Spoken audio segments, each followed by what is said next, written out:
So we'll make some sourdough rye bread this week. The process is no different from a regular rye bread.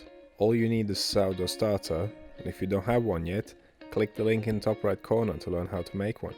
Or, if you want to learn the process of making a yeasted rye bread, also click the link in the top right corner, because I also have a video for that. But let's get on with this one. And as always, you'll find a full recipe with all the weights and measurements down in the description box.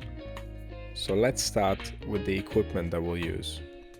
Now ideally, if you're serious about baking, you're gonna have a cast iron skillet with a lid. A Dutch oven, a combo cooker, call it what you want. You want a thick, solid pan with a lid. If you don't have one yet, it's fine, just use a thick bottom tray. Now on to the usual suspects. Bowl for mixing, you'll need scales, you need scraper, you'll need your razor blade for scoring your dough, or use a knife, temperature probe and a bread basket. Now for the ingredients. You'll need some wholemeal rye flour, some water, some salt, some seeds of your choice. I'm using caraway and sunflower, some black treacle, but you can also use syrup or honey. And most importantly, you'll need a nice active sourdough starter. So first thing we need to do is make a pre-ferment or leaven. This consists of a portion of the total flour, a portion of the total water, and a little bit of sourdough starter. All you need to do is mix those ingredients, cover them up, and leave them to ferment. Now I know my leaven at this feeding ratio will take around 12 to 16 hours to be ready. I'm using room temperature water of 20 degrees Celsius. So once you've mixed everything up, cover your leaven, leave it to proof for 12 to 16 hours. It should at least double in size. So it's the next day and we can continue. And as I run my scraper through the leaven, you can feel it, it's strong and it's full of air. So before we start, once again, check your water temperature. I know my kitchen is around 22 degrees C, so I want my water to be around 21, 22. So get the remaining water and add the salt to it and mix to dissolve. You want to do this now to get rid of any large salt crystals. That would not be possible if you add it straight to the dough. Now add your seeds to the leaven and then add a large tablespoon of treacle or honey or whatever you're using to your water and then mix to disperse. Once you've done that, you can add the liquid to your leaven and then give it all a good mix. And then the last step will be to add the flour. Now because rye flour is low in gluten, we will not knead the dough. This process is different from regular bread. We don't want any gluten development in this case. So the only work you need to do really is to mix this all up. And it will be ready to go straight into the basket for its final proof. Now rye flour is super sticky stuff. And you may think, wow, what the hell is this? But that's just the way it is. It's sticky, messy, but it will yield a beautiful bread at the end. Now dust your table generously with flour. Trust me, there won't be too much. And also dust your dough. This will make it easier to release it from the bowl. And then grab your scraper, release it from the bowl and drop it straight onto your floured surface. And then get your bread basket ready and make sure your basket is well floured as well. You don't want this to stick. And if you were paying attention in the beginning, you'll see that I'm using a larger bread basket. At this point I realized this is quite a large piece of dough. So you could cut this recipe in half. It will still give you a decent sized loaf. Right, so it's shaping time now. Again, keep everything well floured.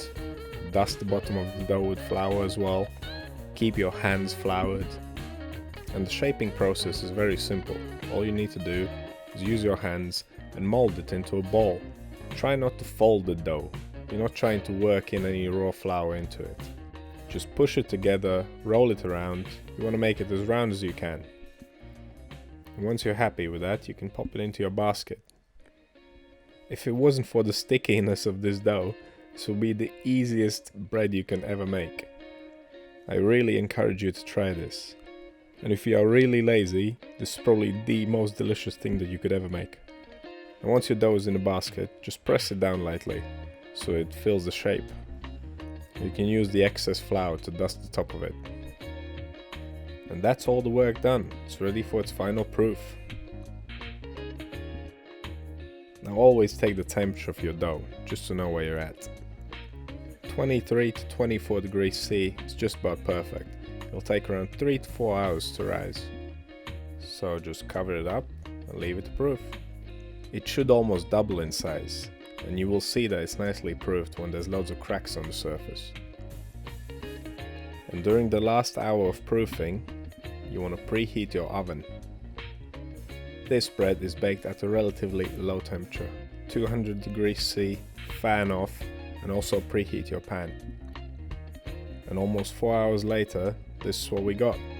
It has domed, has loads of cracks on the surface, and it feels nice and light in my hands. So get your hot pan out, get your razor ready, or your knife, whatever you're using. Because this dough has loads of cracks already, you don't really have to score it, but you can do it just to give it some kind of design. You could actually bake it upside down and leave all those nice cracks on show. But either way, whatever you do, cover your dough up and get it in the oven. Now covering it with a lid traps the steam inside. The steam inside the pot will help the dough expand, as it's preventing it from drying out. And this is true for any bread. So we'll cover it and we'll bake it with the lid on for around 30 minutes. And then take the lid off and continue baking until done. This is always the best part. You never know what's going to be underneath that lid. That's the rye bread. Pretty simple, right? Now once it's finished cooking, you want to cool it down, ideally for 24 hours. But if you don't have any willpower, like me, then cut into it after an hour or so. But do let it cool down a little bit, otherwise you'll ruin the inside. And as always, any questions or suggestions, write them down in comments. Thank you for watching, and I'll see you in the next one.